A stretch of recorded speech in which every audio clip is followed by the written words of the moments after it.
Hey, welcome back to BPM 232, Buddhist Psychology, Lecture 11.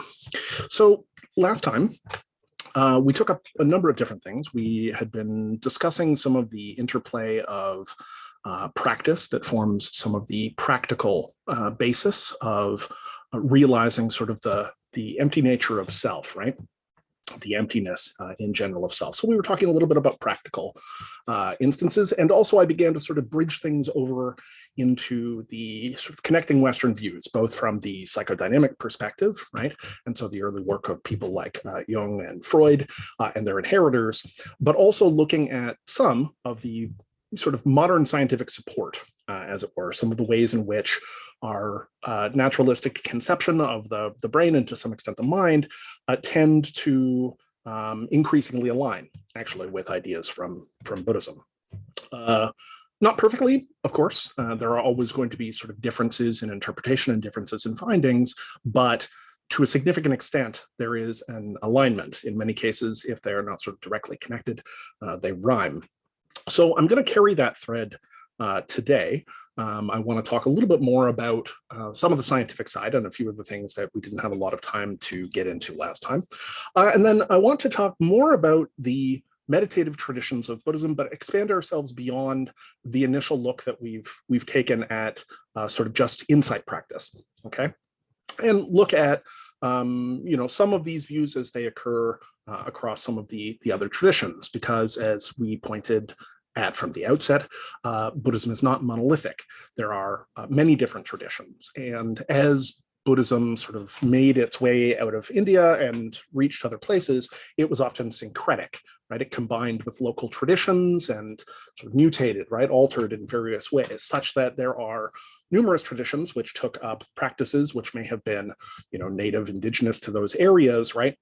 And sort of brought them back in to the framework, the aims, right, of Buddhism, in importing their own metaphysics, but also importing their own techniques. And so I want to spend some time talking a little bit about those things, just to sort of give a sense of the breadth of that field. So last time we were talking, scientifically speaking, about a number of areas. One question I had from people about this question of athemarmia. I had a few students who were sort of interested in athemormia, yes, athemormia, which is hard to pronounce. This is this state, it's a state of brain injury, effectively speaking. The exact causes of which are not known, although they're generally kind of linked to bilateral lesions in the basal ganglia. So relatively deep structures, these bilateral lesions, and cases where people become sort of non-reactive. So it's categorized as an amotivational disorder or a motivational disorder, right? People's core cognitive faculties don't seem affected in any way, but they don't act. There's a fairly kind of classic test case example of this, a case history example of it, where a fellow who had athemormia, was sort of standing with his lawnmower, and he was just standing there. He had his hands on the handle, but he was not acting. Now, as soon as the exterior stimulus came in, that is to say, as soon as his son told him to move, then he did. And this is a case that you see sort of repeated in these instances. There will be people who, for instance, there was one instance I recall reading about where somebody is floating in a pool.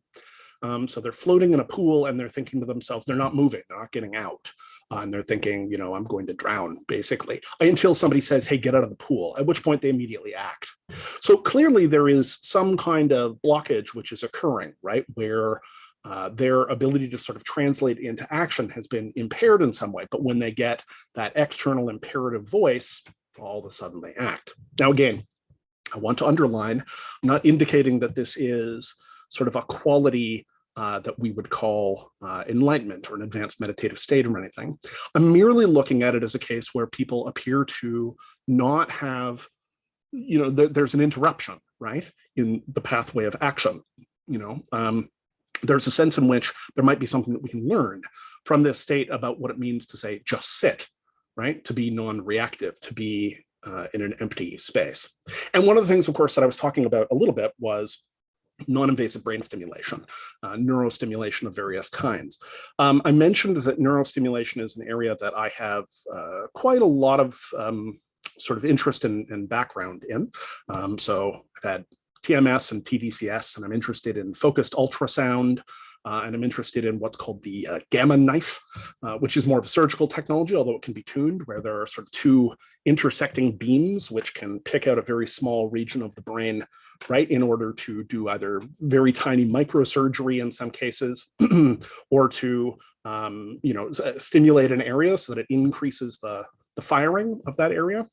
Very promising technology. There is indeed a gamma knife at a hospital here in Toronto. I had the opportunity to see a presentation by one of the doctors that was working on that, and it's quite fascinating. And it's one among a number of these sort of technologies of intervention, which I had brought up in part because it begins to paint the possibility that, right, science may eventually allow us to augment in some way these practices.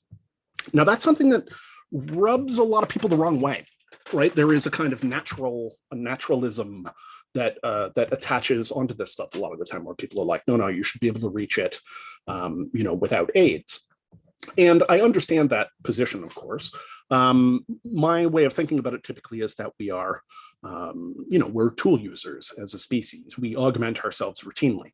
As you can see, I am fully augmented with warming garments, as covering my body, and vision tuning garments, and right, the ability to speak to you from afar across the airwaves, or as the case may be, I guess, through a fiber optic cable and into a satellite and then off of a server and then however it got to you. The point is that my inclination is to say that in many respects, most of what we think of as practice are really systems of augmentation. They're a shortening of the way. Right. So whether we're using something like a text or a technique, a kind of psychotechnology where we internalize a mode until it becomes second nature to us, whether we're using sort of ritual augmentations of various kinds, statuary, etc., these things are all designed in a sense as a shortening of the way. There's nothing inherent in any of this that says that we couldn't just get there with no aids at all. And of course, the aids are no guarantee of getting there either. So my way of thinking about it is that a shortening of the way is in some ways what the kind of modern technological scientific framework does exceptionally well.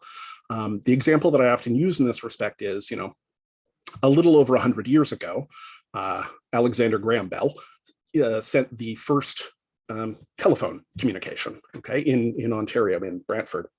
He sent the first telephone communication, and it was crackly and low quality and short, and it extended a few meters into another room, and it was, his I guess not butler, servant, I don't know, picked up on the other end, and he crackled out like, "Watson, come here." Okay, and that's, in and of itself, it's impressive, especially since it had never been done before, but neither here nor there.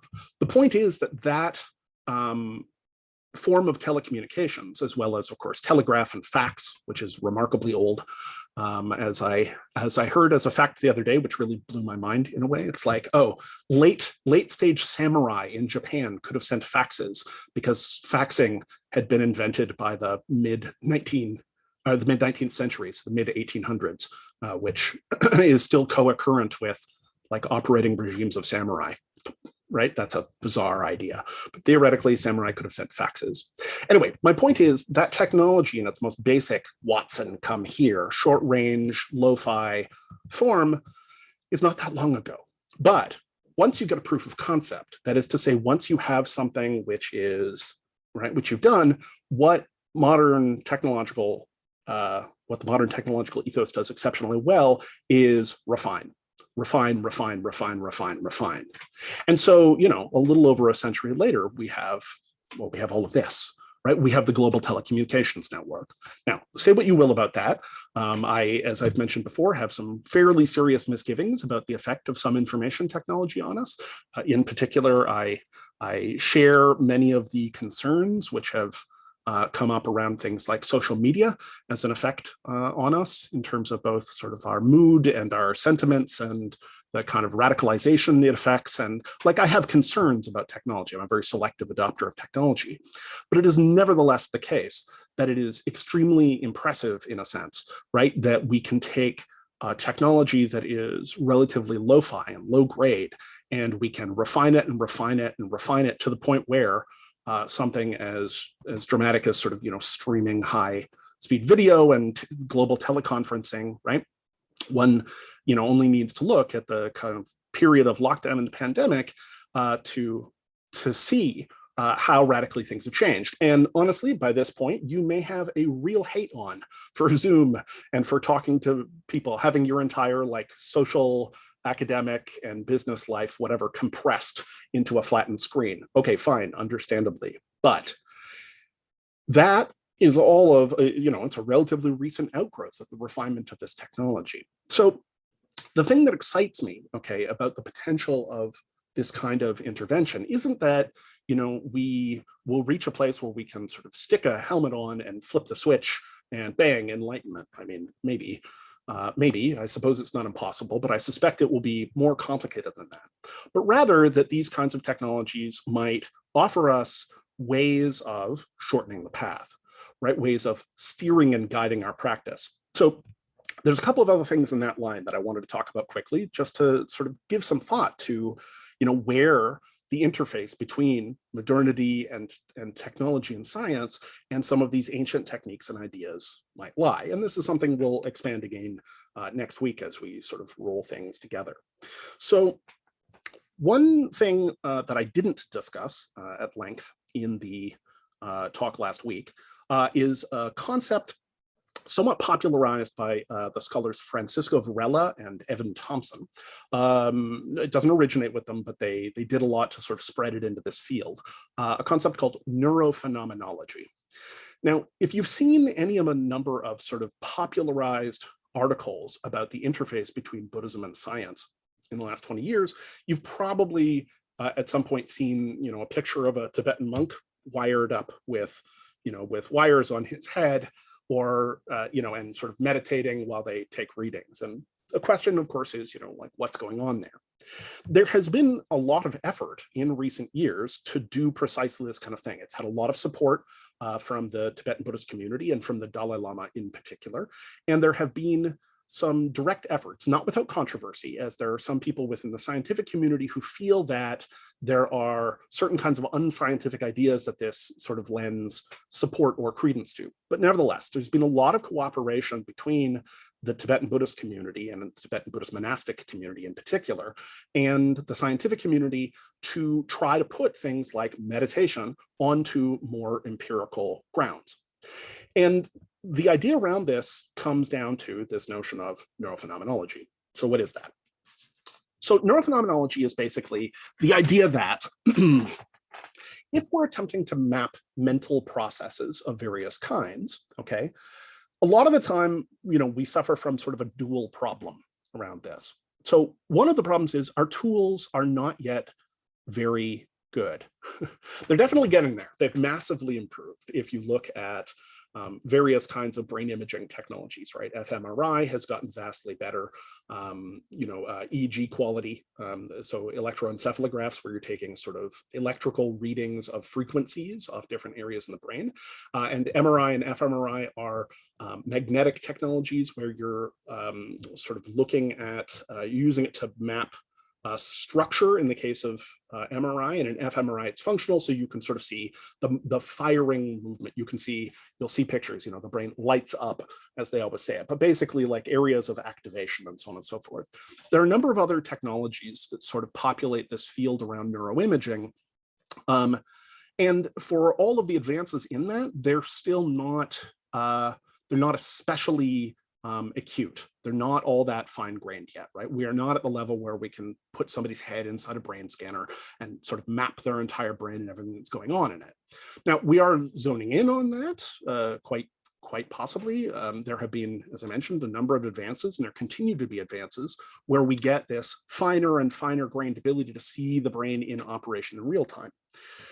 So there is that problem, which is the sort of, right, acuity of the tool, of the neuroimaging tool. But the other problem is that of course, we don't have that much control over our minds and our brains, right? As we've talked about around sort of monkey mind in some of the material for this course, right? We're sort of bouncing around all the time. We don't have this kind of control. So part of the idea of neurophenomenology, as it was championed by Varela and Thompson, is this idea that basically, okay, what if we could take people who were very skilled at the operation of their minds, who had this kind of specific training, and not just a specific training to sort of enter a state and hold that state, right, on command, to be able to like, okay, now do this and hold it, but also to be able to, in a fine-tuned way, using this sort of insight, right, to be able to give a detailed account, a detailed examination, a detailed, right, degree of sort of language to precisely the sorts of experiences that they're having. Now, the idea is that, the Buddhist community, the Buddhist monastic community in this particular case, focuses precisely on these kinds of skills, right? That the sort of control of one's own mind and one's own attention, together with this penetrating insight, which allows you to, right, get finer and finer degrees of descriptive understanding and be able to pull apart processes and hold oneself in particular states and places. But wedding that to these kinds of technologies, so that basically we can ask somebody to enter a particular state, right? We can say, okay, right, advanced meditation practitioner, go into such and such a state, and then using the tools that we have for neuroimaging, observe that state, right, in its relatively stable form, and learn about what's going on inside the brain and body. That is the basics of neurophenomenology. Now, in its sort of more extreme forms, it aims to be able to do things like potentially explain problems of consciousness, to be able to solve some of the sort of ultimate questions in cognitive science and in psychology and in philosophy of mind.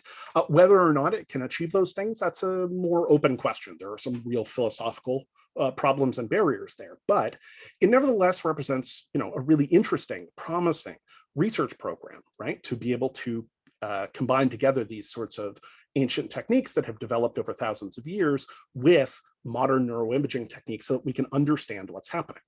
And so there has been, since this sort of research program started, just an absolute flood, right? What started as a relatively small number of papers in this area has become an absolute flood of people doing various kinds of examinations so that we can get an increasingly finely tuned sense of what is happening with somebody when they do this. I think that that is a pretty remarkable program in some way. So neurophenomenology, and that sort of underlies it underlies and girds a lot of the research that's going around this, right? It's sort of implicit to the program, even if people aren't saying that, is to say like, okay, once we have somebody who can fix themselves in a particular state, what's happening, right? We're gonna look at it. That's paired with another technology, in some cases, which I have done work on for almost 10 years, which is a technology called neurofeedback. So neurofeedback is a technology where in its most common form, what you're doing is you're taking EEG readings, electrical readings off of an individual, you're feeding them into a computer so that they can be represented to the individual on the basis that if you give somebody immediate feedback over a process, even a normally unconscious process, they can in fact learn how to consciously intervene on it, right? So, you think about this a little bit. The example I often use is riding a bike, right? So when you're learning how to ride a bike, all of the language that people throw at you is mostly useful, right? Don't fall over, keep going. Okay, thanks. Why didn't I think of that, right? The thing is that what actually has to happen, right, when you learn how to ride a bike, which is a kind of miraculous operation in a way, when you think about it. I mean, you get a bicycle up to speed and the gyroscopic forces will tend to self-stabilize it, right? But even still, it requires you to learn a kind of trick of balance that is not necessarily, obviously, that we don't have naturally. We have to learn to do it. And so how do we learn to do it? Well, it's not primarily speaking by tracking, with your eyes, right? It's your inner ear, right? It's your inner ear's sense of balance. So what happens is every time you're getting on the bike, your inner ear is tracking this, and eventually, right, it kind of figures it out. If you think about your experience of riding a bicycle, it's not generally speaking, that you're like, okay, stay up, stay up, stay up, you have created an automatic loop that knows how to very finely modulate, right, your movements in order to maintain balance. Precisely the same as you do when you're walking, right? Babies don't walk, they fall over all over the place until they get this trick down. And to get it, they have to have this sense of balance. They have to have the inner ear, right? They have a kind of feedback. For many things, we do not have that kind of feedback, but the principle of biofeedback, and by extension neurofeedback, is precisely that. If we can artificially, right, if we can use a technology to give real-time feedback on a state, then our consciousness, our conscious mind, our brain can learn to intervene on those things. So the simplest version of this in biofeedback is you can show somebody their own heartbeat, and give it enough time, right? People will learn how to be able to bring their heartbeat down consciously. And that's, you know, that's quite a trick, right? Being able to calm your heartbeat is quite a trick. Likewise, the idea with neurofeedback, right, is that there are various frequency domains, right, within the brain. And typically the sort of faster those frequencies are running, you know, the faster those frequencies are running, the more sort of keyed up you are. So one of the things in neurofeedback that the work that I've been working on for a number of years is that we're looking at attentional neurofeedback.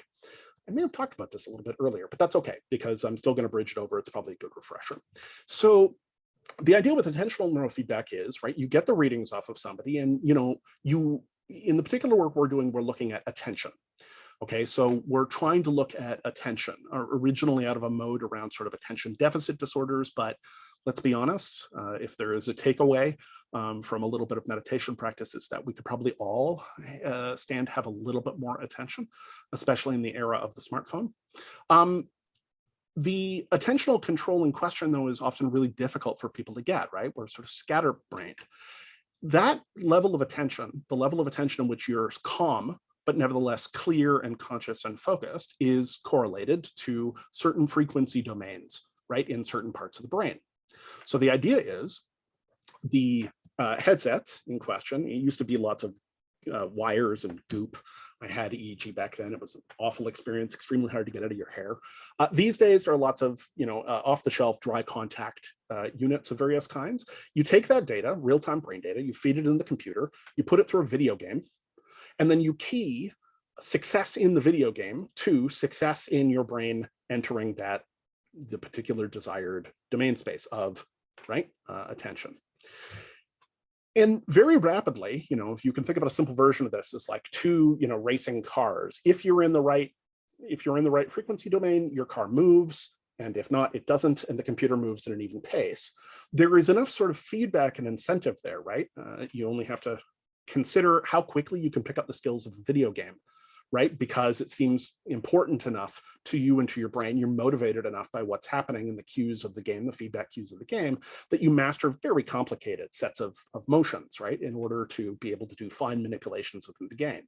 In this case, the fine manipulation in question is just you intervening on your own state. You're incentivized to do so by these games. And that racing example is a simple and minor example, but nevertheless, you know, it gets the basic principle across. There are lots of these different kinds of games. One of my favorites, which sadly was never developed very far, and I think probably it's defunct, but there was a short-lived game for one of these platforms maybe 5 or 6 years ago called Throw Trucks with Your Mind, which is exactly what it sounds like. It was a 3D space where you could, if you achieved the right level of attention and concentration, right, you could, you know, hurl objects around in this virtual space. And there's something really satisfying, obviously, about throwing a truck with your mind in order to train your attentional capacities. Okay, so this kind of neurofeedback, right, where you're providing, you know, a kind of loop which enables you to learn how to intervene on your attention. You know, the full mechanisms of this are not entirely known, so it's not clear whether or not the response is a conditioned response or a volitional response. It's not entirely clear whether or not, well, there's sort of a few questions around it, around the actual efficacy, like how it works, but it does seem to work. It holds up quite well in a variety of testing, depending on what you're doing. And the notion of neurofeedback has been expanded considerably. past sort of those EEG models. So there are now neurofeedback designs which have been used also with fMRI. So you can imagine, right? You have somebody in an fMRI, you get them to say, prime themselves by imagining something that induces a state of terror, like a phobia for them, okay? And then you put them into the fMRI machine so you can see the activity in the area of the brain lighting up, and then you get them to run through a series of exercises where they get that feedback in real time in some way or another. And people can train themselves to reduce their activation in these ways. Now, that's a very expensive, time-consuming, loud, and uncomfortable technology. But again, think back to Alexander Graham Bell's phone. The thing is that it's in the opening stages. Now, what's interesting about this is it's clearly a kind of technological aid that nevertheless allows us to sharpen our training in various ways, right? It's a shortening of the way, not in the sense that it's intervening directly on our brain. It's not introducing stimulation, but rather it's giving us the kind of feedback that we need in order to take conscious control, to be able to consciously intervene on those processes ourselves. And that seems to be quite promising. There have been some interesting research programs that have been proposed around combining together this data. So looking at the neurophenomenology, say, of deep meditative states, right, for trained meditation practitioners, and then combining that together with neurofeedback in various ways to accelerate the training. Now, one of the things that we found when we were doing this kind of attentional neurofeedback was it seemed like at least part of the effect was this basic sort of training effect, conditioning effect. But part of it also was giving people the external cues that they needed to know when they were in the state, which is to say what it felt like. And for many of the students that we were working with, right, it was the case that they sort of didn't know what it felt like to be in a state of attention, right? They would hit it periodically, but like it had never been cued for them in this mode of recognition, right? This sort of metacognitive access where they could know what it felt like. And I think that that's potentially something that holds a great deal of promise in this field. The idea that we may be able to refine these technologies, and there have been some early stabs at them. I don't know, in general, I don't think we're probably quite there yet. But the point is the refinement of that technology, that you might be able to, say, slip on a headband and have it guide you into your practice in a real-time way, not necessarily by sort of the guesswork of effect, but like, okay, now that's it, there, you've got it. That's what it feels like. And to be able to guide yourself back in, right? This seems like the sort of thing that as a shortening of the way, as a technology that's shortening of the way, holds remarkable potential. And these kinds of research programs are not necessarily mutually exclusive, right? So if you consider something like this, you do neurophenomenology first on experienced practitioners, right? Okay, enter the state of insight, right? Okay, and then we see what's kind of going on there. Okay, fine. Then there's an experimental program of non-invasive brain stimulation, and we get people to then report, right? Okay, if we stimulate in this way, does that feel the same? Again, with potentially skilled practitioners, right? Does it feel the same? And that lets us narrow and narrow and narrow what we need. And then in turn, to be able to translate that over to something like a neurofeedback paradigm so that it can generalize. So that rather than simply attempting to communicate this in terms of language and in terms of knock-on effect, right, which are relatively low bandwidth ways of trying to convey information, right? Instead, we would be able to sort of technologically introduce something like the inner ear for the bicycle, right? So that we weren't just trying to learn how to meditate by somebody saying, keep going and don't fall over. So that is kind of the program that I am interested in that broad sense. And I had a couple of people sort of asking about that. I'm going to expand on that a bit more next week, but I wanted to fill that out a little bit because people did seem interested, but also, I wanted to make it clear that what I'm pitching for is not primarily a helmet that you put on and get the enlightenment jolt, although frankly, who knows? And it may be the case that, a sort of advancing technology allows, at the very least, a kind of entry level thing in that way. I don't know. That idea freaks me out a little bit, but the idea of the training regime, that to me seems exceptionally useful and exceptionally promising potentially. Right. And something I will talk about a little bit next week is, in fact, some early work that I did around attempting to augment meditation with non-invasive brain stimulation, namely TDCS.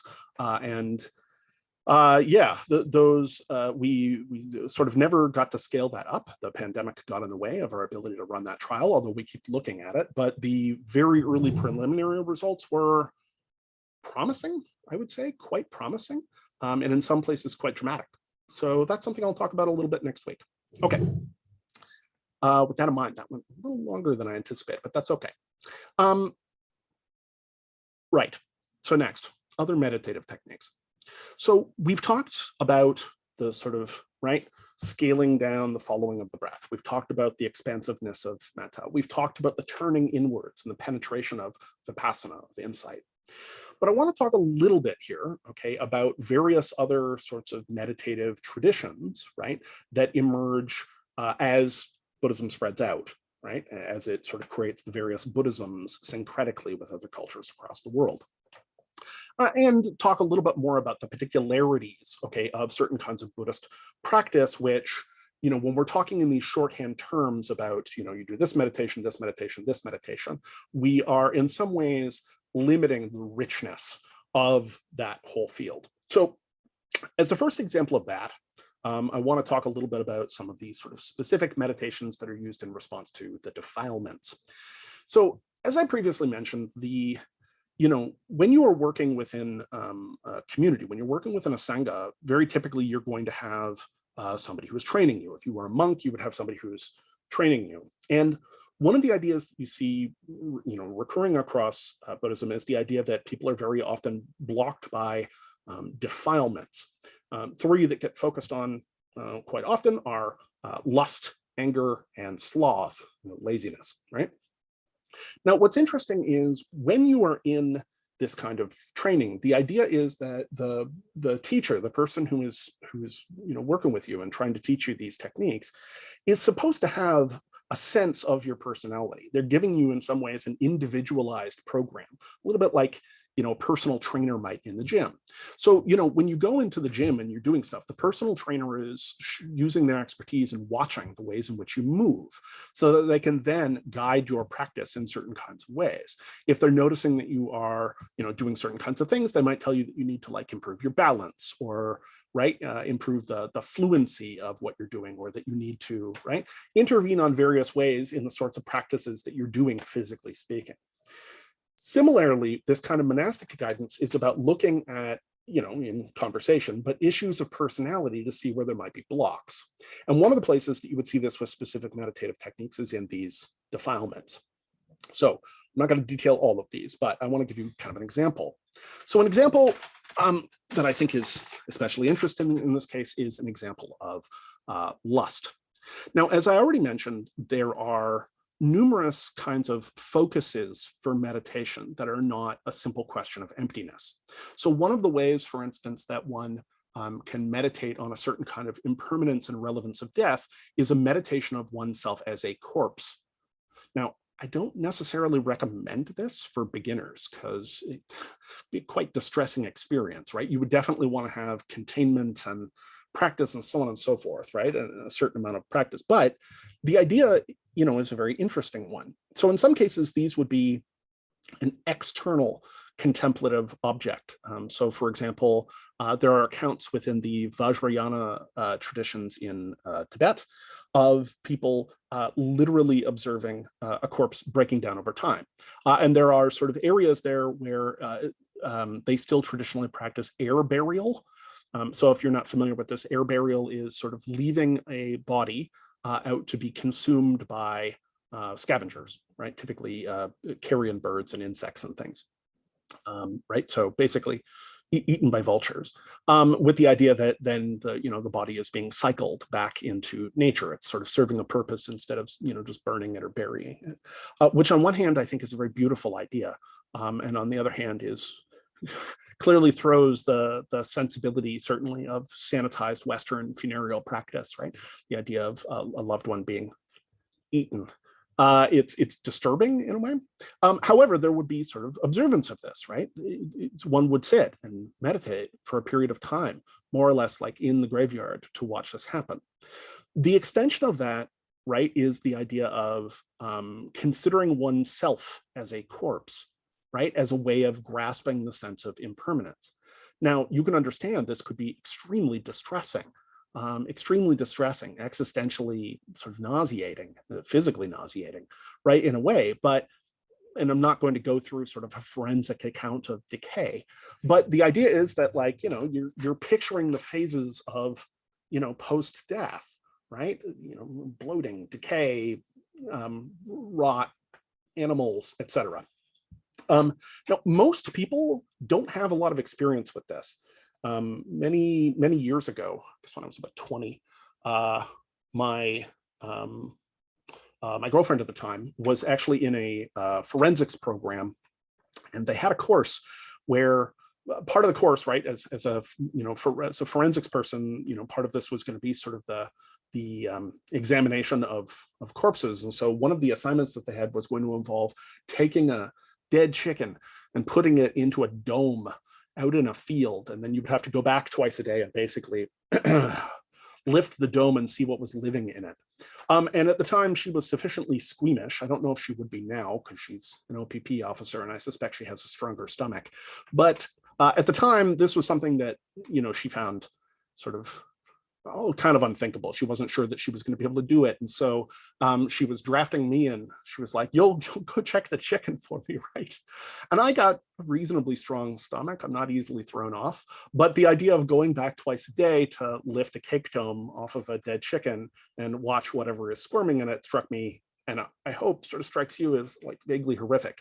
The idea of a human body in that state, even more so. The idea of my own body in that state, even more so. So you get a sense of how distressing and, like, right, the existential vertigo that could come in with this.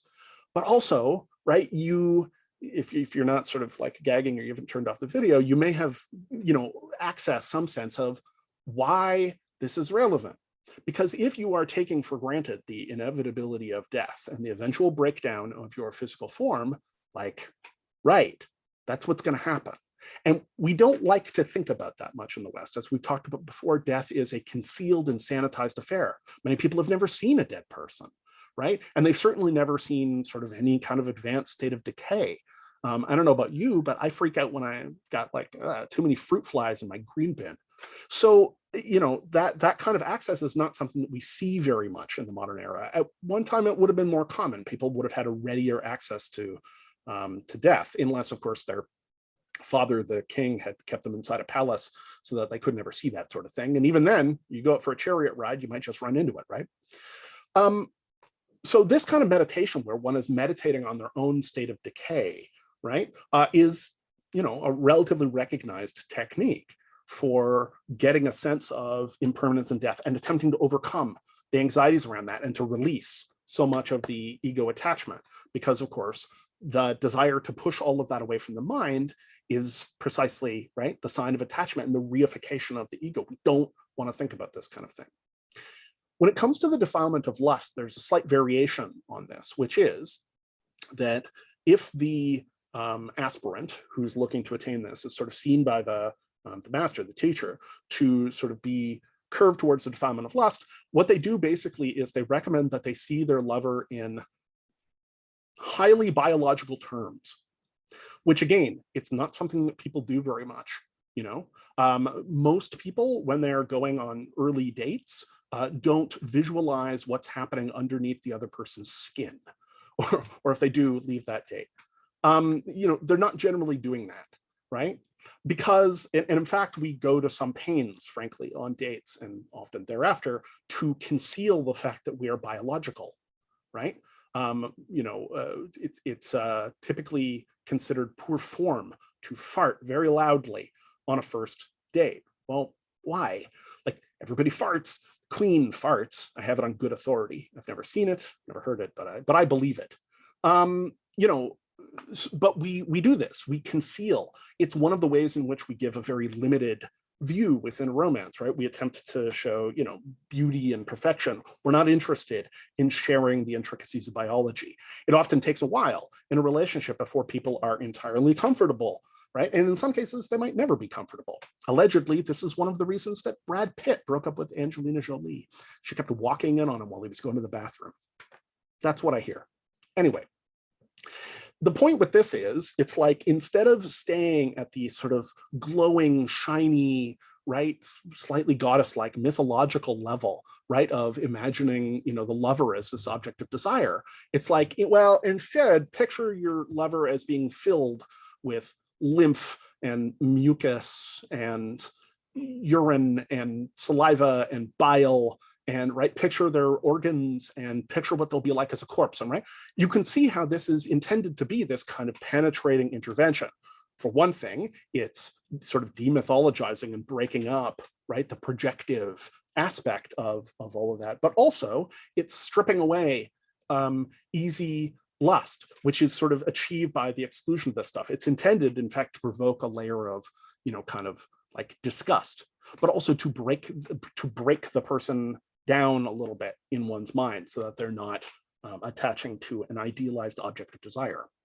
Now, that's just one example, but the point is that in general, right, the idea that an analysis of the aspirant's personality by the teacher is going to form a set of specialized interventions. It's not one size fits all.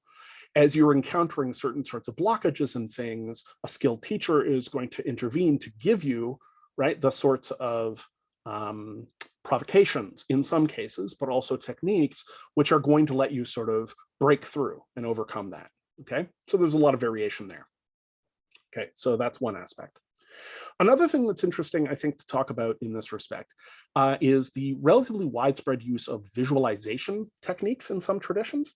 So, a lot of what we've discussed in terms of meditation is relatively, metta has something of a visualization kind of quality as a contemplation. There is this expansive idea. You may be picturing people as you're sort of expanding, light and love and the wish of well-being. But generally speaking, right, when we think about meditative practice, we often consider it as a kind of like an emptying, right? If things are popping up, you're supposed to label them, release them, and return to the breath. There's a minimalism to it. However, there are quite a few techniques that involve visualization explicitly. And in some Buddhist traditions, that has attained a considerably greater degree of sophistication. So I'm thinking here of some of the schools of Vajrayana, specifically in and around Tibet, where the fusion between the Buddhism which came up from India and some of the native traditions there yielded a kind of admixture of these Buddhist techniques together with, in a sense, magical techniques, shamanic and magical techniques. And it is, in fact, a relatively visualization-heavy system. One is trained to visualize certain sorts of shapes and scenes, but then one is moving up to the visualization of intervening gods and goddesses and bodhisattvas of various kinds. So there are sort of embodied figures that one is visualizing in a great deal of complexity in order to try to form a bond with those states. A friend of mine who used to teach in this program trained in Vajrayana. And at some point we were kind of talking about this a number of years ago. And, I was asking him about his meditative training. And he said, well, to be honest, we didn't do a lot of sort of meditation as you would think of it. And I said, oh, that's interesting. Like, what did you do? Like, was it mostly sort of assuming the God form? And he said, oh, you know a bit about this. I was like, yeah, I know a bit, but I'm sort of interested to talk about it. And he said, yeah, once my teacher had me for practice, assume the God form of Shiva for a year. So his practice for a whole year was just the visualizing, right, the transformation of his light body. So this is an imaginal exercise. One is grounding themselves into a basic concentration, but it's an imaginal exercise where one is visualizing their body's transformation into this kind of conventionalized image of the deity Shiva, who's going to have, of course, certain attributes and certain postures, certain symbols, certain weapons, and so on and so forth. So he had to assume the God form of Shiva for a year. And I said to him, that's really fascinating. Like, what was that like? And his response was, felt good, which I think is a a funny thing to say. My impression, both sort of in my own visualization work in this kind of area and talking to other people, is it does not always feel terrific, but it's definitely one of the methods that gets used, right? And this is particularly interesting when we consider it, because people often think of Buddhism as being sort of intrinsically atheistic, right, in its Theravada form. And in a sense, it still is in this Vajrayana tradition. All of these beings are considered emanations, in a sense, right, of the clear mind, the clear light of reality, in the same way as we are, right? So they are as impermanent as we are, they're just longer lived, and they are as, sort of empty in a sense. However, they represent beings with degrees of sort of attribute and power and stuff that can assist, right? So that by forming relationships with them, you can use them to assist your own spiritual progression. So that in and of itself is an interesting idea that begins to, as you can see, sort of approach the sort of things that we might see in other kinds of religious traditions, where prayer or contemplation or meditation might be used to draw close to various kinds of beings that can assist one. You see quite a bit of this in Mahayana, broadly speaking, as well, in various Mahayana traditions, which is to say that there is lots of prayer and petitionary prayer. One is burning incense sticks and doing mantra, right? Sort of repetitive mantra or prayer, and one is petitioning various kinds of ascended beings, right? Buddhas, bodhisattvas, et cetera, to intervene on one, right? To assist one's, salvation, basically, from the wheel of karma in existence. But it's an interesting idea. One of the variations on this that I find especially interesting, I've done a lot of reading around, is a kind of visualization technique that acknowledges the fundamentally sort of illusory nature of all experience and of the mind, but nevertheless uses it in a particular kind of way. So in these particular Vajrayana practices, what one does at a certain point of advancement is they use ritual, meditation, concentration, and prayer in order to, in a sense, create a sort of tutelary deity, right, or tutelary spirit. The idea is that one is fixed in a particular kind of way, and they are attempting to concentrate through visualization and ritual, etc. They're trying to concentrate a being into apparent, persistent, autonomous presence, which is to say, they keep focusing on it and imagining it, assuming that they've already built up certain abilities and powers of concentration, until this thing appears to them as though it is real and has an independent stability. But here's the catch. The second that you've got it up to the point where it has this kind of independent stability, where it seems real to you, you dissolve it, or you attempt to, because often there's a bit of back and forth there, as it turns out that sometimes they don't want to be dissolved, but you're dissolving it. And the reason you're dissolving it is that you build it up and you break it down, and that's intended to teach you something about impermanence and emptiness, and the idea that all these things are simply manifested from sort of the field of the Buddha mind. Now, I could go on at enormous length, and in some of my other courses I do, about how I think we might talk about that sort of thing from the perspective of sort of naturalized cognitive science, right? Without invoking sort of supernatural principles or stepping outside, whatever, accepted scientific metaphysics, right? There are various ways that we can talk about this that I think present really interesting possibilities.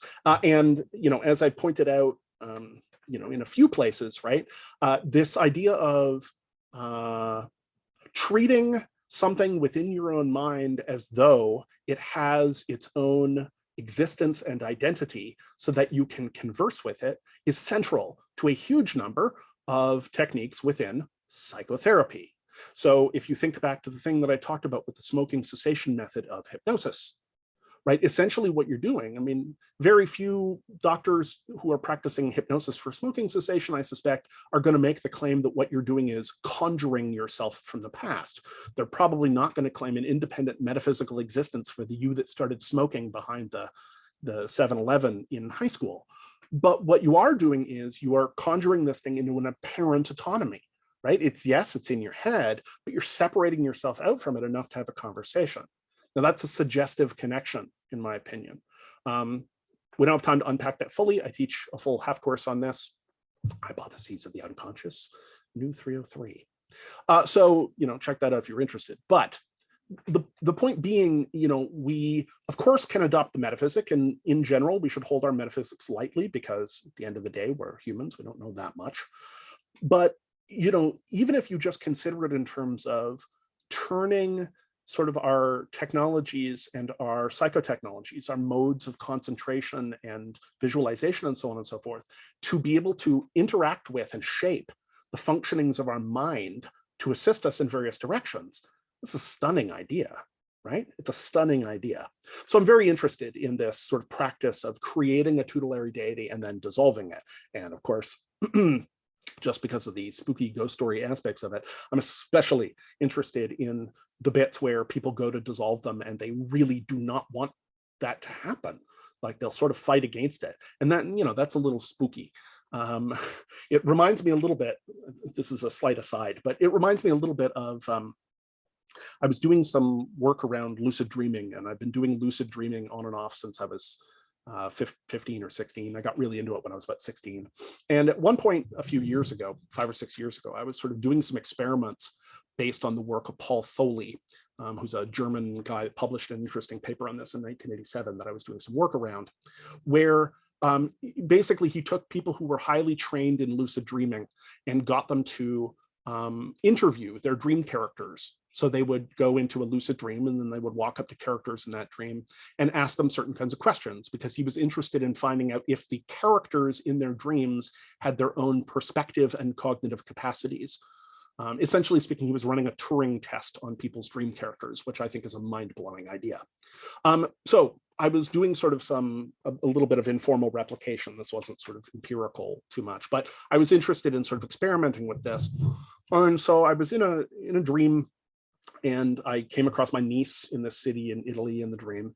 And so, I got her to draw what she could see, and that was sort of interesting. And then I started asking her some math questions, because as the research has turned up, dream characters are quite bad at mathematics. Anything above and beyond basic rote mathematics, they have a hard time with. So I'm asking her some questions, and like the easy ones, the ones that I had memorized as timetables, no problem. And then I asked her, and she gave an answer, and it was wrong, and it didn't really make sense. And so I paused again, and I asked again.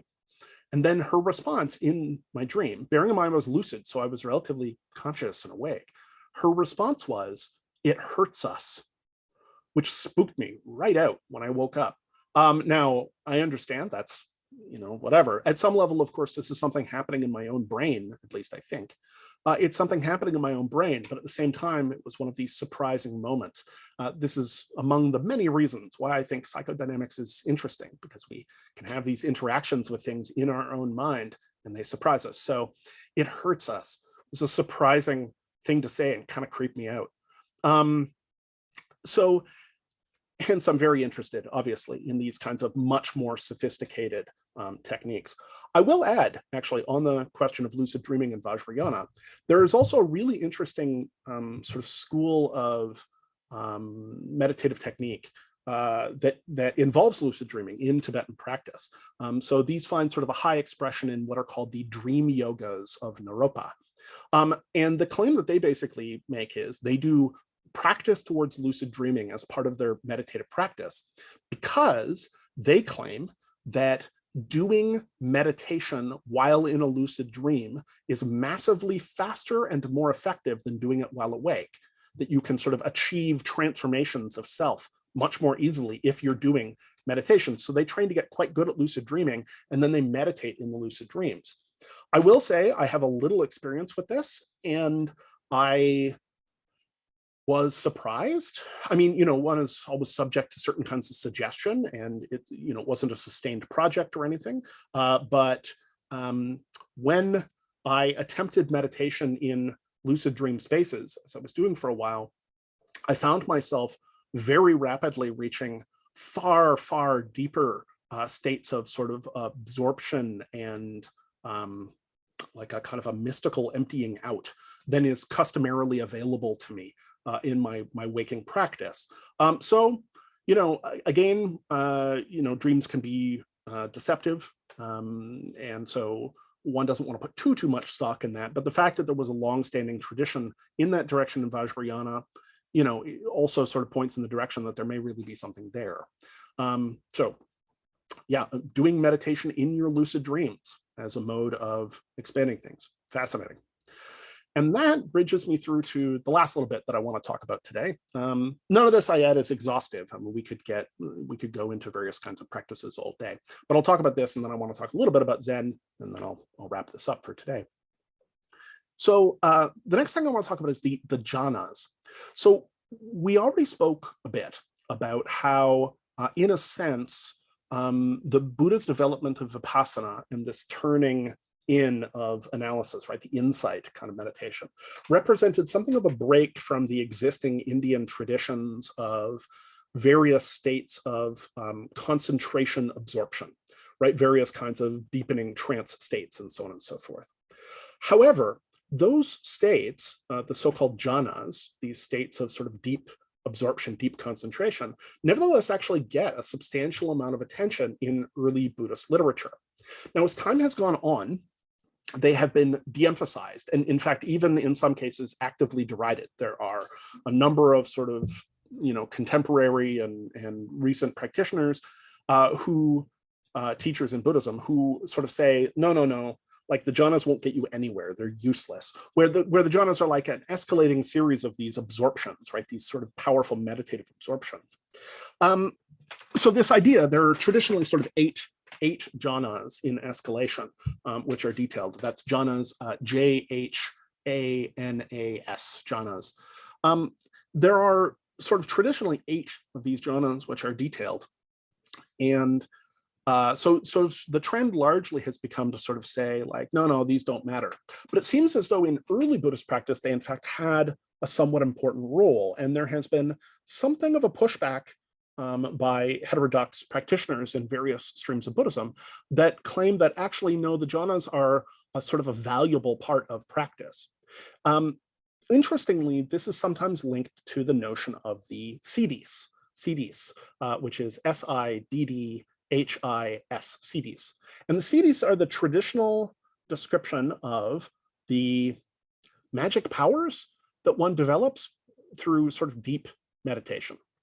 Now, again, in most of these traditions, it's sort of said, yeah, absolutely. Like when you master deep levels of meditation, of course, you'll be able to appear in 2 places at once and fly through the sky and eat red hot iron and shrink to a point or expand into a giant and all of these other sort of supernatural abilities.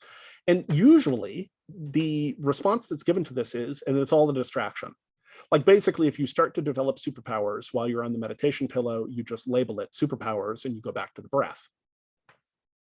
Now, of course, there is ample evidence that shows that actually these states are internal anyway. You can find commentaries and traditions where it seems like in some places they're talking about them in literal terms, and it's very difficult to distinguish that from sort of folklore and legend and myth and so on. In other places, it seems that they are a private experience, right? Such that you are having a kind of intense, visualization or intense visionary experience of some kind, which is marked by these kinds of transformations of your sense of self.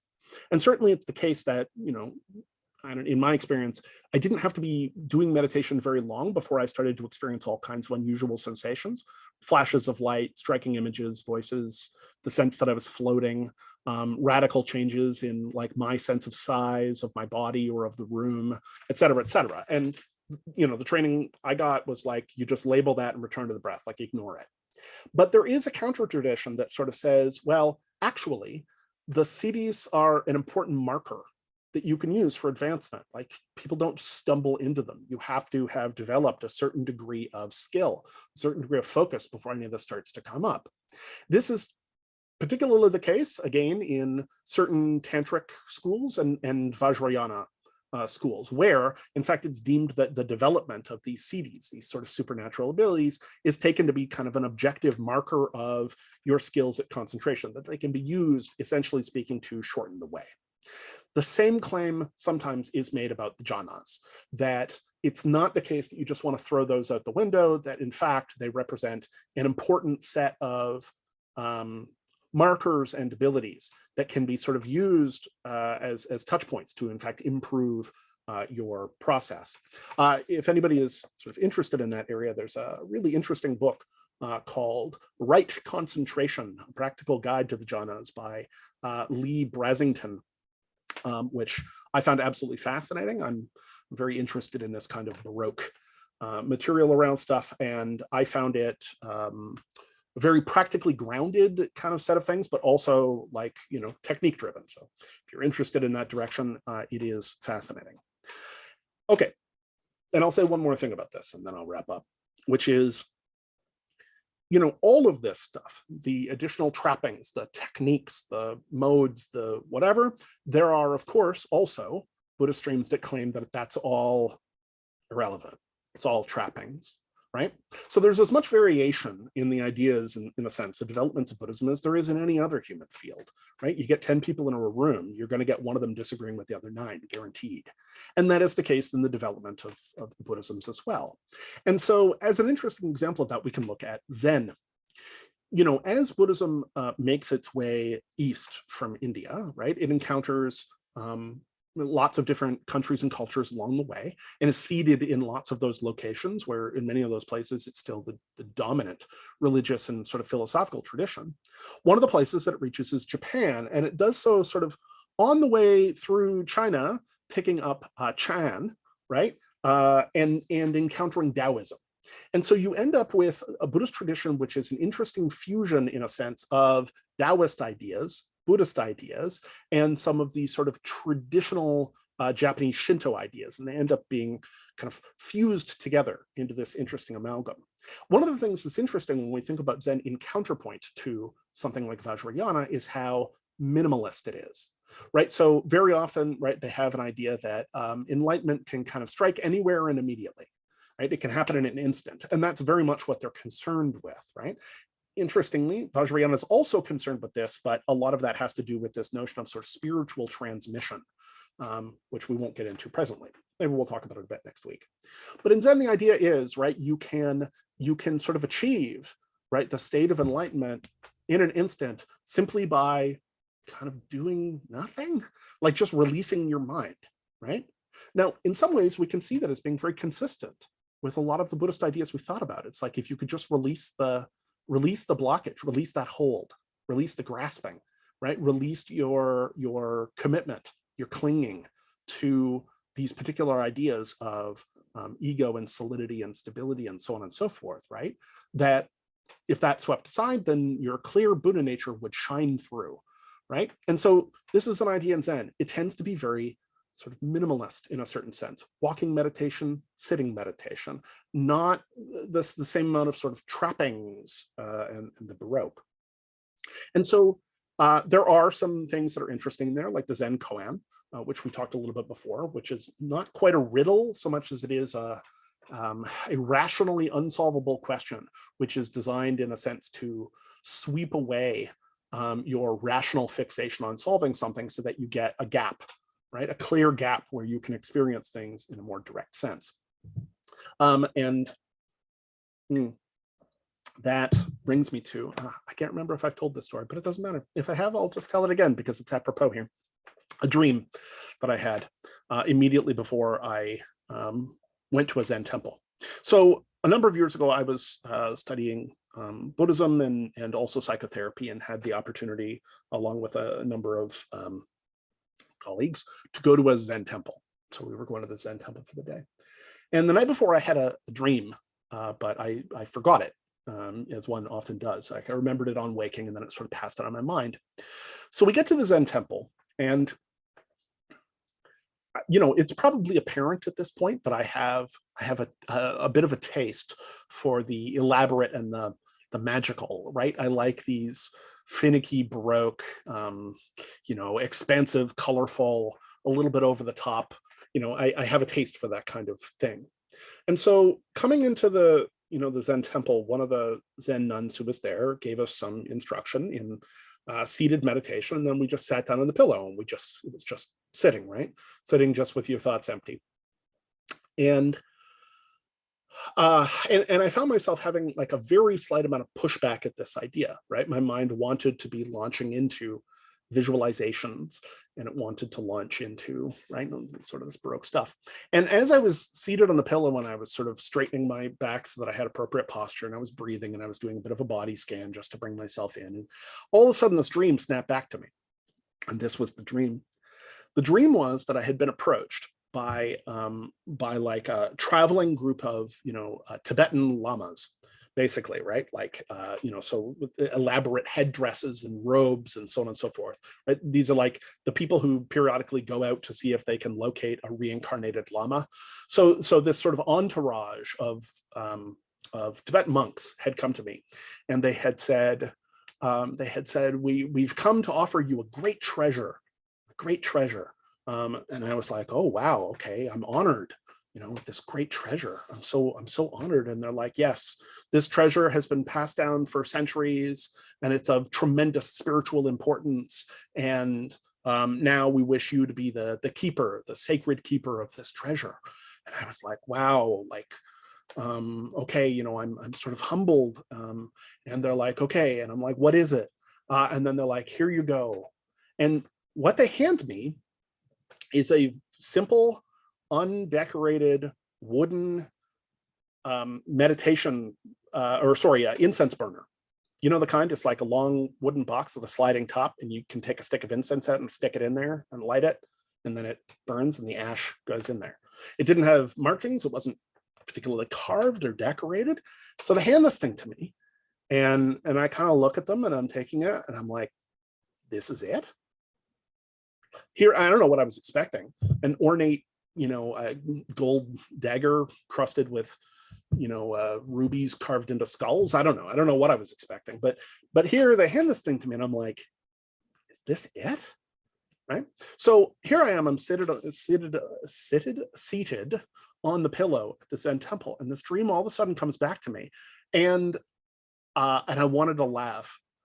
Because it was one of these moments where in a dream, my unconscious had suddenly made a very striking kind of comment to me about what my opinion was, because I had been looking at sort of Zen and the practice, right? This like just sit practice as being like, is this it?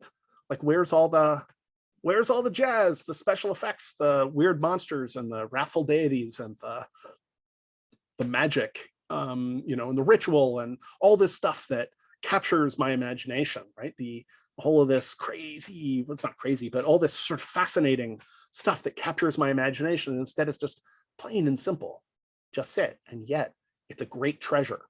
And so this was a moment where this dream comes back to me. I had had it the night before. Dream comes back to me, and suddenly I realized how strange and inflated I was being about this whole thing, how much I was complicating practice. Now, to loop this back around briefly, it is not that I think that these sorts of things can't be useful. I think they can. I think that the extent of human ingenuity and the different ways that human beings have to sort of circle around and influence themselves is quite complicated. And in the same way as the Buddha himself was an innovator, right? There was sort of a field of existing techniques, and yet he innovated, right? He developed this method, this vipassana, this method of insight, right? Humans are innovative. They come up with all sorts of things. And I think those things can be shortening of the way. But it's important, I think, at the same time, not to invest too much into, trickery and props and stuff. And to remember that actually, despite all of that, despite the fact that it can be a shortening of the way, that something very simple, very plain, that a just sit kind of approach can also be completely effective, that I can get you there like that.